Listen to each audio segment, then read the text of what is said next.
సైకిలే సరిగ్గా తొక్కడం రాను నేను ఈ పొద్దు ట్రాక్టర్ దోలినా. ఇంత పెద్ద ఘనకార్యం చేశాక వీడియో తీయకుండా ఉండలేం గదా! మనకి ఫస్ట్ కావాల్సిందే అది.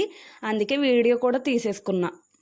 తీసిన వీడియోని దాచడం మనకి రాదు గదా! అందుకే మా వోళ్ళందరికీ పెట్టేశాను. ఇక వాళ్ళు నన్నేసుకున్నారు చూడండి. ఒక్కొక్కళ్ళు ఫోను చేసి, "ఏంటి ట్రాక్టర్ తోలేస్తున్నావా?" అని అడిగారు. మా అత్త వాళ్ళైతే, "మాకొక ఎకరం పొలముందమ్మా దున్నాలి. ఎంత తీసుకుంటారు మనీ?" అని అడిగారు. నేను డ్రైవ్ చేస్తాననేసరికి మా వారైతే చాలా భయపడిపోయారు. "వద్దులే తల్లి, నాకున్నది ఒక్కగానొక్క ట్రాక్టరు. నువ్వు దాన్ని తీసుకెళ్ళి దేనికి గుద్దిస్తావో? వద్దులే అమ్మా, నువ్వు పెద్ద ఘనకార్యం చేయాల్సిన అవసరం లేదులే" అన్నారు.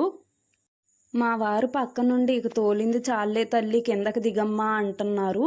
ఆ మాటలు మనమైతే లెక్క చేయం గదా! "ఇంకో 2 రౌండ్‌లేస్తాను ప్లీజ్" అనుకుంటూ 3 రౌండ్‌లయితే యేసేశాను. అందులో ఉన్న డీజిల్ మొత్తం నా వల్లనే అయిపోయినట్టుంది ఆ రోజు. ఏదేమైనా ఫస్ట్ టైం ట్రాక్టర్ తోలినా ఆ ఫీలే వేరబ్బా! మస్తు హ్యాపీ అనిపిచ్చింది నాకైతే.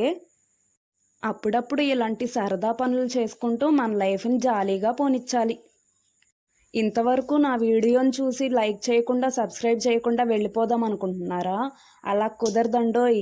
ప్లీజ్ ఒక్క కామెంట్ చేసి, లైక్ చేసి, షేర్ చేసి, అలానే నా ఛానల్‌ని సబ్స్క్రైబ్ చేసి నన్ను సపోర్ట్ చేయండే ప్లీజ్. అప్పుడప్పుడు నాలానే మీరు కూడా ఇలాంటి కొత్త ప్రయత్నాలు చేస్తూ ఉండండే. మనతో పాటు మన పక్కనున్నోళ్ళకి చిరాకొచ్చేలాగా చేయాలి మన పనులు.